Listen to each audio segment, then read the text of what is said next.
The internet caught Jeffree Star switching up almost instantly, because this is the exact same person who once threw Rhode into the trash without even testing it. And now, suddenly, he's smiling on camera, praising the packaging, complimenting the collab, and acting like he's always been open to the brand. And honestly, people aren't just calling him fake anymore. They think this exposed something way bigger about influencer culture itself. Because the timing of this change of heart just happens to come right after the internet suddenly decided it likes Hailey Bieber again. And once people noticed that pattern, the backlash against Jeffree got messy fast. But the craziest part is that this entire situation may have started at Coachella. For years, Hailey was basically stuck inside this non-stop internet narrative where people compared her to Selena Gomez every single time she breathed. Every TikTok comment section turned into "Justin should have stayed with Selena." Every interview clip got overanalyzed. Even random facial expressions became conspiracy theories online. And after a while, people almost treated hating Hailey like an internet sport. But then Coachella happened, specifically that viral moment where Billie Eilish brought Justin Bieber on stage, and Hailey helped orchestrate the "One Less Lonely Girl" surprise. Suddenly, TikTok completely flipped the narrative.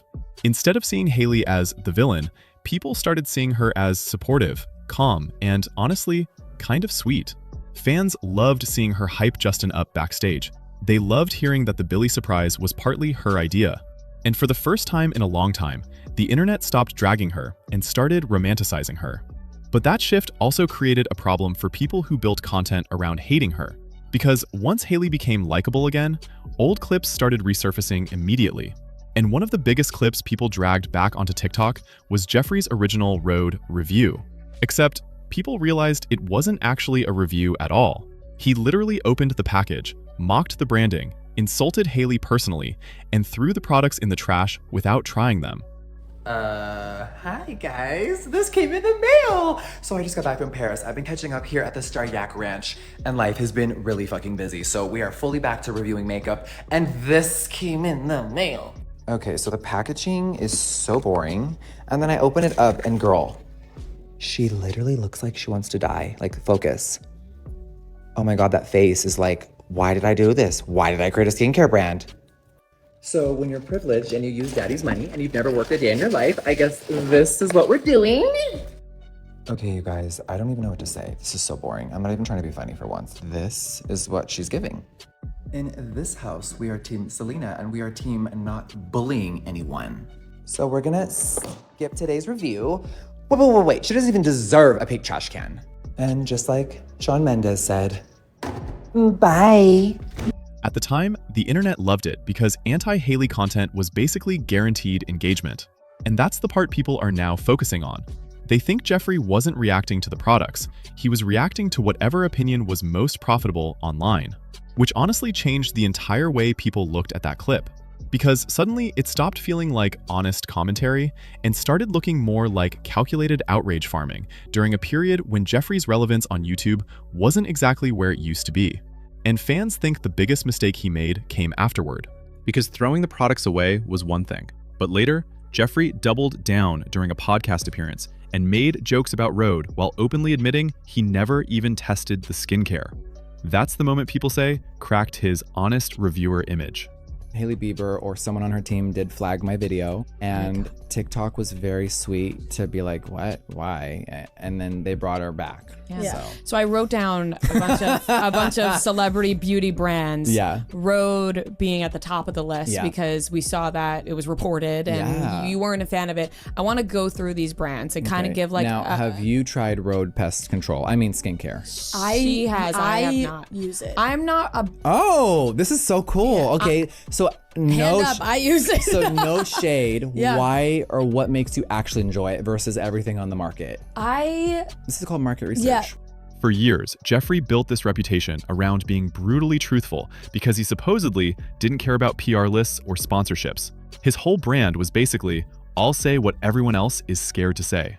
But once viewers realized he was publicly trashing products he never actually used, people started questioning whether his reviews were ever fully objective to begin with. Especially because fans began noticing a pattern.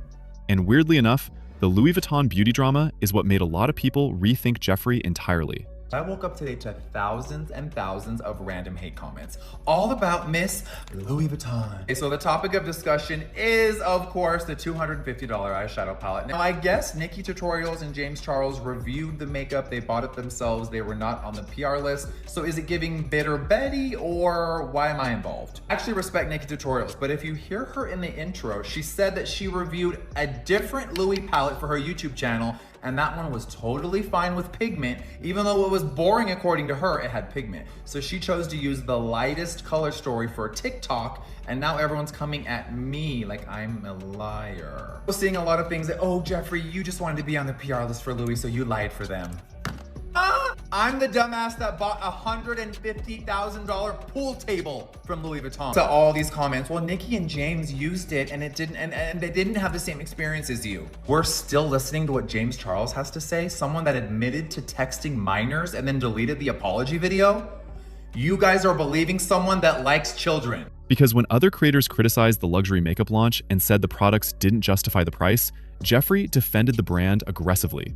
He even accused creators like Nikki Tutorials and James Charles of sounding bitter for not being included in PR. But viewers thought the situation looked biased because Jeffree already openly loved Louis Vuitton as a luxury brand. So people started asking a very uncomfortable question. Does Jeffree review products based on quality or based on his personal feelings toward the person attached to them? And once people started asking that, the new Rhode reviews suddenly looked very different.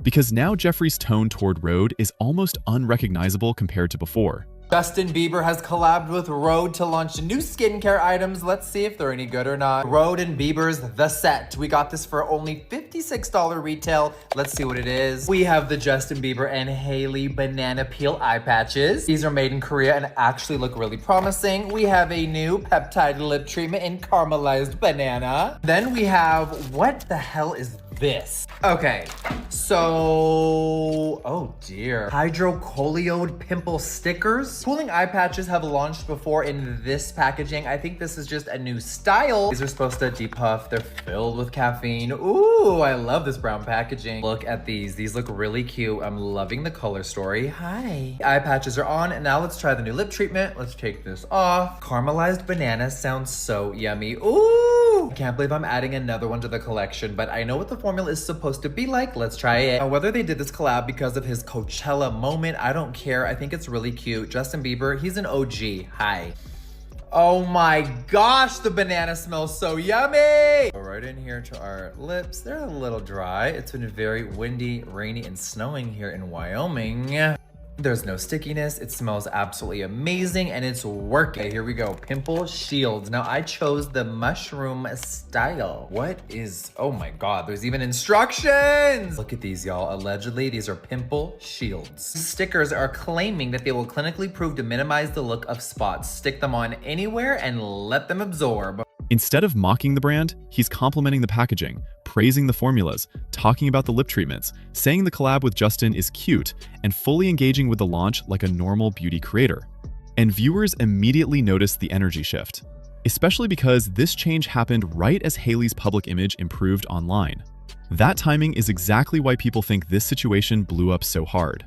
Because the question stopped being, does Jeffree secretly like Rhode? The real question became, would he be saying any of this if the internet still hated Hailey? And honestly, that's why this drama feels bigger than skincare. People think this exposed how influencer culture actually works behind the scenes.